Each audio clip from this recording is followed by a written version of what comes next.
Bon les guys, est-ce que ça va aujourd'hui? Je vais me mettre un petit coussin sous le cul, attendez. Bon, dans cette... qu'est-ce que ça fout là, ça? On m'explique? Dans cette nouvelle vidéo YouTube, vous allez me dire qu'est-ce qu'elle va nous dire encore? Aujourd'hui, bon, comme vous avez pu le voir dans le titre, je vais vous parler d'un sujet, franchement il y en a plein, il y a plein de trucs que je peux partager là-dessus. Les erreurs, les obstacles que je rencontre en tant que vidéaste, auto-entrepreneur, photographe, ça marche aussi, hein, vraiment tout ce qui est freelance avec ta propre entreprise. Voilà, j'avais envie de vous partager un petit peu les erreurs qui m'empêchent d'évoluer comme qui m'empêchent d'évoluer comme, comment j'aimerais évoluer, quoi. Ce n'est pas français, je ne sais pas, on verra. Franchement, il y a plein de choses, hein. Je pourrais même faire plusieurs épisodes là-dessus parce que j'ai plein de choses que je pourrais partager, dire. On va pas se mentir, la plupart des choses qu'on rencontre en tant qu'auto-entrepreneur, vous me direz dans les commentaires si vous êtes un auto-entrepreneur dans l'âme ou qui aimerait se lancer dans la freelance ou qui aimerait créer son entreprise finalement. J'arrive pas à parler, c'est fou. Il y a des choses qui sont très mentales. Il y a des choses mentales et des choses moins mentales. Il y a des choses vraiment concrètes qui sont faciles. Enfin, pas faciles, mais je trouve que les choses les plus physiques, voilà, les choses qui t'empêchent de faire ton entreprise par exemple, ça peut être j'ai pas le matériel. Et bien ça, dites-vous, je trouve que c'est, on va pas dire facile. Je trouve que de nos jours, il n'y a pas vraiment d'excuses parce qu'on a quand même plein de l'iPhone, etc. Je vois des gens faire des putains de vidéos et des putains de films avec un iPhone. Donc c'est pas vraiment le problème finalement, parce qu'il ne s'agit que de matériel. Mais quand les erreurs et les obstacles, c'est souvent mental. C'est vraiment des trucs, pour moi, je trouve que ça, c'est les plus difficiles, mais les plus cool aussi. Une fois que tu les as réglés, une fois que tu as travaillé là-dessus, en général, sauf si tu régresses, finalement, tu vas pas forcément les reproduire. Si tu as compris que c'était une erreur et que tu as compris que ça ne te faisait pas du bien. Si je fais ça, c'est que j'ai plein de miettes sur la table, je ne sais pas pourquoi. D'où viennent ces miettes? On ne sait pas. Bref, il y a plein de trucs que je pourrais vous dire et on pourrait en faire plusieurs épisodes si ça vous intéresse. Mais en tout cas, si vous comptez créer votre entreprise ou si vous êtes en train de créer votre entreprise, dites-moi si vous aussi, vous avez rencontré ce genre de problème, si vous y avez remédié. Voilà, ou si je suis la seule finalement. La première erreur, et vous allez me dire si je suis la seule, je pense pas en vrai, hein. Je pense que c'est assez commun à peu près à tous les autres, waouh, j'arrive pas à le dire, c'est fou ce mot. Tous les auto-entrepreneurs, freelance, voilà, on le rencontre, je pense. Attendre d'être prêt ou prête avant d'agir. Il s'agit de tout, hein. C'est pas forcément attendre de créer d'être prêt pour créer ton entreprise, hein. Ça peut être ça, mais ça peut être aussi attendre d'être prêt de lancer ton site, attendre d'être prêt ou prête de te lancer sur YouTube ou de te lancer sur les réseaux sociaux, attendre tout le temps d'être prêt pour agir en fait. Vraiment, on est sur une erreur, je pense que tout le monde l'a, hein, même ceux qui sont pas auto-entrepreneurs ou qui ne vont pas créer leur entreprise ou je ne sais quoi. Faut qu'on arrête avec ça. Franchement, arrêtons, ça n'a aucun sens. Tu réfléchis beaucoup trop, tu analyses beaucoup trop, tu cherches souvent la meilleure stratégie, la meilleure façon de faire. Moi, je l'ai fait, je le fais encore d'ailleurs, hein, preuve est là. La preuve est tout simplement là. Je trouve que c'est bien, hein, d'écrire et de faire ton journal de bord, etc. C'est super, hein, mais quand c'est trop, c'est trop. Vraiment, j'ai des notes pleines sur mon ordinateur, sur ce cahier-là, où je me dis, mais lance-toi en fait, à un moment donné, je pense que tu as toutes les informations, fois 1000, sur tous tes supports, que ce soit digital ou papier, toutes les façons, voilà. Et je vous raconte même pas le nombre de vidéos YouTube que j'ai écrites avant de les faire, que je n'ai jamais faites, que je n'ai jamais postées. Ça n'a pas de sens. En fait, on cherche souvent la meilleure stratégie, la meilleure façon en fait. Et parfois, je vous le dis, on pourrait juste se lancer, publier, poster, faire le truc quoi. J'ai longtemps attendu d'être prête pour faire ça. Et après, pareil pour YouTube, là ça fait des semaines que j'ai la boule au ventre, que je me dis, il faut que je le fasse. C'est un truc que j'ai toujours voulu faire et de m'y tenir. Sauf que, encore une fois, hein, vraiment, je me suis dit, voilà, je vais écrire toutes les vidéos que je veux faire. C'est bien d'avoir un planning, je pense que c'est très productif et c'est utile pour moi d'avoir une organisation sur les vidéos qu'on veut faire ou les choses, voilà, d'avoir une organisation, je trouve que c'est bien. Mais à un moment donné, quand c'est trop, vous voyez ce que je veux dire, quand vous avez passé déjà Vous avez vraiment 3 pages pleines de toutes les idées, de toutes les choses que vous allez faire, de comment vous allez commencer et tout. Sauf qu'à un moment donné, vous dites, on commence quand du coup? Voilà, c'est ça la vraie question. Si c'est vous, commencez maintenant, testez, envoyez le truc, même si c'était pour les vidéos YouTube, mettez votre vidéo YouTube en ligne. Même si c'est pas la meilleure vidéo YouTube du siècle, même si c'est pas le meilleur concept, même si c'est pas avec la meilleure caméra du monde, même si c'est qu'avec un iPhone, faites-le. Voilà. La deuxième idée, erreur, je pense qu'elle est aussi liée avec la première que je viens de citer, c'est le manque de constance. Pas parce que tu es paresseuse ou paresseux ou que tu n'en as rien à foutre et que parce que t'as trop d'idées. Et ça, c'est le problème de ce que je viens de vous expliquer, de trop écrire. À un moment donné, quand t'as ton ordinateur, ton téléphone, ton petit cahier là qui est plein d'idées, mais du coup tu les fais pas, à un moment donné, peut-être que tu vas te mettre à mettre une vidéo, enfin que tu vas le faire une fois, mais du coup comme t'as trop d'idées, tu vas pas continuer. Il faut qu'on soit constant avec nous-mêmes. Voilà, que ce soit pour le sport. Moi, par exemple, là, je viens de recommencer le sport parce que, en tant que vidéaste, du coup, je passe 1000 heures de la journée assise à éditer des vidéos sur mon ordinateur, du coup. Mais en fait, pour ça, il faut avoir une constance. Pour la constance, il faut sortir de la zone de la zone de confort. Pour sortir de la zone de confort, il faut juste y aller, quoi. Et pendant quelques semaines, ça va être inconfortable au possible. Voilà, sachez-le. C'est pas le plus agréable quand on commence une nouvelle habitude. Voilà, ça va pas être agréable. Quand on n'est pas constant, que ce soit avec YouTube, les réseaux sociaux, ton entreprise, là, ça devient un obstacle un petit peu. Enfin, comment ça se dit? Une barrière, en fait. Moi, je trouve que ça devient un problème, en tout cas pour moi. Mes copines m'envoient des audios en m'engueulant, en me disant « Eh, ça fait 2-3 semaines que t'as pas posté là sur ton compte pro. C'est pas sérieux. » C'est beaucoup trop important, en fait, d'avoir cette régularité avec soi-même. Moi, je sais que je suis une personne de base stressée, mais du coup, ça m'enlève du stress de stresser un petit peu pour m'organiser. Les gens qui ne sont pas du tout organisés ou qui ne veulent pas être organisés, en général, ça les stresse de s'organiser. Et du coup, moi, j'ai ce problème-là avec mon copain où je lui explique, je lui dis, écoute, si on passe là 30 minutes, on s'assoit, on s'organise, on planifie un petit peu, hein, je te parle pas de planifier à la minute près, mais d'avoir un peu une idée de notre calendrier, planning, etc.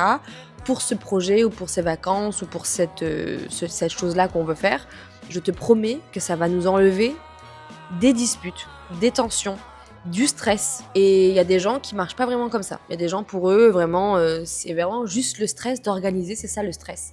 Alors que pour moi, c'est le stress de ne pas organiser, parce qu'après, ça va me causer plus de stress.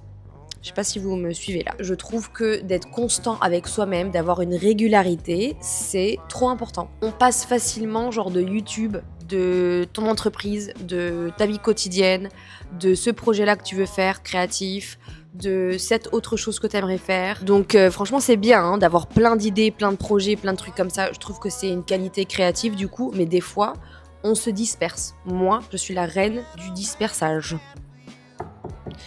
Ce n'est pas le mot. Bref, je suis une personne qui est quand même très dispersée. Voilà, je m'étale un peu. Erreur suivante pour moi, ça je pense que c'est quelque chose d'aussi très commun avec des freelances, auto-entrepreneurs, youtubeurs, les gens sur les réseaux ou même juste vraiment en freelance en général. La comparaison aux autres. Moi, c'est une erreur que je fais, je refais et j'essaie de travailler là-dessus vraiment. Mais c'est compliqué. On peut passer des heures à se comparer à, par exemple, moi dans mon cas, photographe vidéaste, je me compare avec des photographes vidéastes d'ici, ou d'ailleurs, mais bon, aussi beaucoup d'ici, en me disant, cette meuf-là, elle a commencé il y a à peine 2 ans, elle a déjà plein de trucs, des mariages, des sessions. Cette fille-là, bon, elle a peut-être beaucoup plus d'expérience, mais je me compare, quoi. Tu te compares, t'arrêtes pas de te comparer. C'est la merde. Des vidéastes avec plus d'abonnés, des créateurs qui semblent avancer plus vite. Ça, c'est un truc aussi, tu te dis, moi je suis comme ça me stresse, je me dis, oh, putain, avec l'âge aussi, parce que comme je suis pas, j'allais dire je suis plus toute jeune, l'enfer de dire ça, mais comme je suis pas dans non plus ma première, c'est pas non plus mes premiers mois quoi, je me dis ça va peut-être faire 1 an et demi que j'ai commencé entre guillemets officiellement mon entreprise et je me dis j'aurais pu là maintenant je pourrais être Déjà avec ma chaîne YouTube qui explose parce que ça fait déjà 1 an que je suis hyper régulière avec mes vidéos. Je pourrais avoir beaucoup plus d'abonnés, être beaucoup plus connue au Costa Rica, dans mon domaine, etc. Alors oui, certes, il y a des gens, des créateurs, des gens autour de vous qui semblent avancer plus vite. Premièrement, n'oubliez pas que c'est pas forcément la vérité. Les réseaux sociaux, c'est vraiment un énorme mensonge des fois. Parfois, c'est la vérité. Parfois, c'est vraiment de la merde. Vraiment, faut se dire la vérité des choses. Moi, plein de fois, je me suis dit, mais déjà, premièrement, pourquoi on passe autant de temps à regarder à quelle vitesse vont les autres? C'est un cercle vicieux qui ne s'arrête jamais. Voilà, il y a toujours quelqu'un qui avancera ou qui semblera avancer plus vite que toi. Tu peux pas, moi c'est vraiment une phrase que je regarde souvent, je me dis tu peux pas comparer leur chapitre 20 avec ton chapitre à toi. Ça se trouve, ça fait déjà 10 ans que la personne, elle galère, que personne n'entendait parler de cette personne-là, qu'elle a vraiment galéré comme pas possible et que du coup, heureusement qu'elle en est arrivée à là, quoi. Tu peux pas comparer leur chapitre 20 avec ton chapitre. Voilà, gardez ça en tête. Surtout qu'il y a aussi un autre truc, tu peux pas comparer déjà. Comparer, c'est nul. Je trouve que le seul truc un peu bien de comparer, c'est quand tu te compares pour te motiver. Enfin, tu jauges un peu, quoi. Mais si dès que tu compares, ça te crée un sentiment un peu, t'es un peu une merde, arrêtons ce concept tout de suite. C'est vraiment pas du tout utile, c'est pas du tout, productif aussi. Un autre truc, ne te compare pas à une personne, tu ne sais pas d'où elle vient, tu ne sais pas ce qu'elle a fait pour en arriver là, tu ne sais pas qui l'a aidé, qui ne l'a pas aidé, les moyens qu'elle a eus, tu ne sais pas. C'est-à-dire que toi, tu es une personne avec tes moyens. Je dis pas qu'il y a des personnes, on leur a offert un peu leur succès, mais un peu quand même. Franchement, on va pas se mentir, il y a des personnes qui ont des parents qui sont super, qui ont les moyens émotionnels, le temps libre, l'argent aussi parfois, de les soutenir, de les suivre, de les pousser, de leur donner peut-être, voilà, je te donne cet argent-là pour investir dans ton entreprise, que tu t'achètes le bon matériel, que tu ailles faire les bonnes formations, que tu travailles avec cette personne-là, des connexions par exemple. C'est très bien qu'elles en sont arrivées là. Prends-les comme exemple, prends-les comme inspiration, comme motivation. Mais de là, à partir du moment où tu commences à te rabaisser et ça te démotive plus qu'autre chose, c'est pas productif. Voilà. La 4e erreur, bientôt la dernière, je pense que toutes les erreurs que j'ai, en fait, je crois que tout le monde a les mêmes erreurs finalement. Il n'y a rien d'unique dans ce que je vais dire. Ne pas croire, avoir confiance en ma valeur. Je sais pas comment dire cette phrase. Comment phraser la phrase? Voilà, parce que chaque personne dans l'industrie, dans ton domaine, tu as une valeur unique. Tu as un truc que tu offres, toi, de unique, qu'une autre personne, c'est pas qu'elle va pas l'offrir ou qu'elle peut pas l'offrir, c'est juste que cette personne-là, peut-être qu'elle va exceller dans autre chose, dans une autre valeur en fait. En fait, il n'y a pas de bonne valeur ou mauvaise valeur, tout le monde a leur propre valeur. Le tout, c'est que si tu commences ton entreprise, il faut que tu aies confiance en toi, en ce que toi tu offres. Par exemple, hésiter sur les tarifs, c'est énorme pour moi en tant que photographe vidéaste, et je sais que les community managers, n'importe quel freelance en fait, je sais que quand tu fixes tes propres prix ou quoi, c'est compliqué. Il y a toujours des moments où tu vas être en train de négocier, baisser ton prix, tu vas littéralement te chier dessus parce que tu vas dire non, en fait, je peux faire ce travail qui va me prendre 10 heures, je le fais pour 30 euros. Voilà. Ça m'est arrivé plusieurs fois de le faire même gratos. Sachez-le, ça arrive. Et un autre truc aussi, vouloir trop justifier les prix. Moi, je me suis retrouvée des fois dans un mail ou dans des messages à expliquer pourquoi je sais mon prix. Ok, tu peux dire en une phrase que toi, ton style, c'est ça et que tu mets plus d'importance sur ça que ça. Et là, le client, il va comprendre.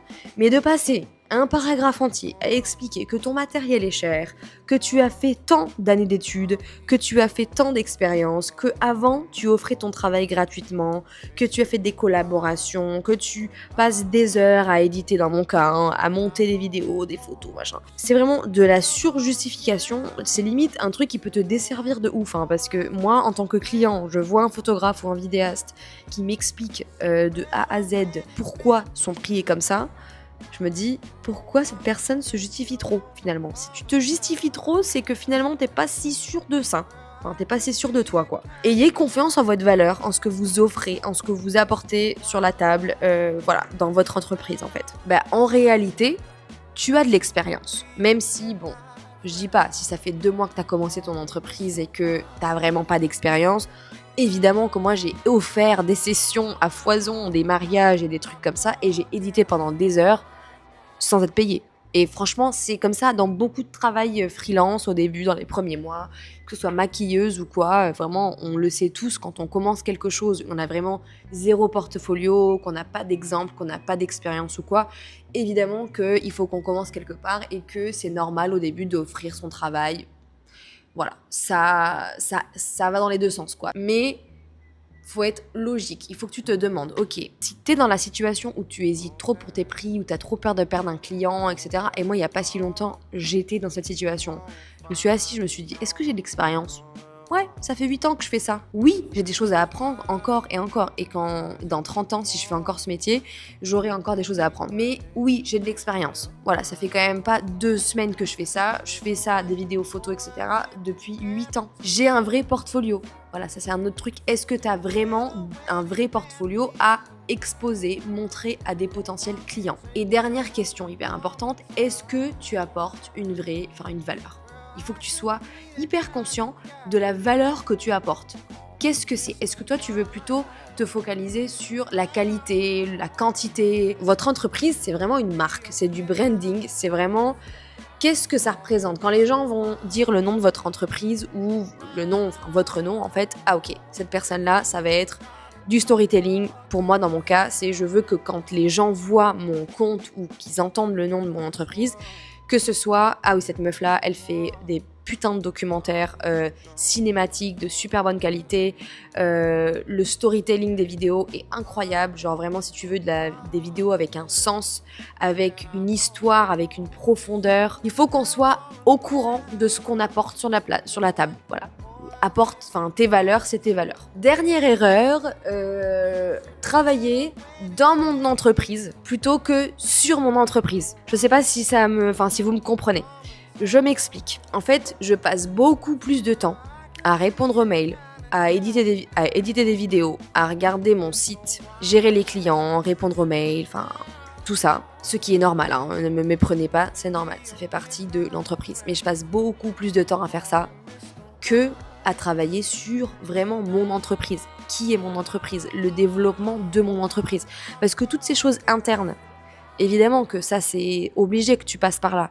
Mais ça va pas faire que ton entreprise, elle avance plus. Ça va y contribuer un petit peu, mais il y a une autre partie, et c'est la partie un peu, comme je vous ai dit, branding, l'image de la marque, l'identité visuelle, l'histoire, etc. Par exemple, stratégie, création de contenu, marketing, les offres, automatisation, enfin toutes ces choses-là, ça c'est des choses qui peuvent faire avancer du coup votre entreprise un peu plus vite que ce que vous pensez en fait. On passe trop de temps à répondre aux mails et à faire tous les trucs internes qui sont aussi importants, hein. Mais voilà, il faut donner l'importance aux deux en fait. J'ai une dernière petite erreur les gars, vous avez cru que j'allais vous laisser comme ça avec 5 erreurs? Il y en a une bonus, sachez-le. C'est de pas vraiment me considérer comme une entrepreneuse. Moi, je pense que tout le monde est dans ce cas-là aussi. On se présente souvent, en tout cas dans mon cas, comme photographe, vidéaste. Ça peut vraiment être illustrateur, n'importe quoi. Mais en vrai, on oublie qu'on dirige quand même une entreprise, hein. N'oublions pas ce petit détail. Du coup, si on oublie tout ça, t'as pas de vision claire, t'as pas d'objectif précis, t'as pas de suivi de chiffres, ça c'est important.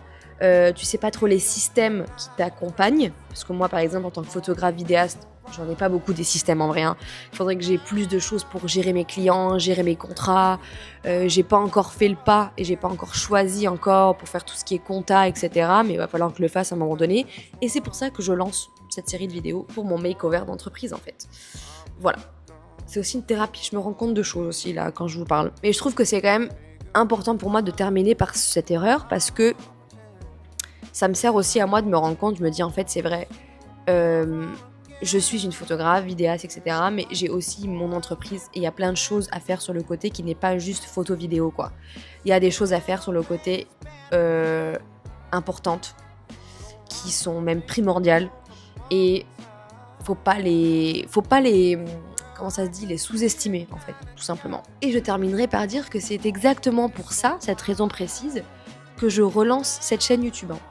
Si toi aussi, t'es un peu paumé, tu fais aussi de l'entrepreneuriat, tu crées ton entreprise ou tu vas créer ton entreprise ou tu viens de créer ton entreprise et que tu es un peu paumé, abonne-toi. Déjà, merci. Je vous fais un gros cœur là. Si vous vous abonnez, ça représente beaucoup pour moi. J'ai pas non plus l'objectif d'avoir une énorme communauté. Moi, ce que je veux, c'est vraiment avoir ma petite communauté active, qu'on s'entraide, qu'on se parle, que vous me partagez aussi vos erreurs, vos ressentis, ce que vous traversez, et si je peux vous remotiver et en même temps me motiver aussi à moi, bah c'est tout bénef, franchement, et c'est le but de cette chaîne.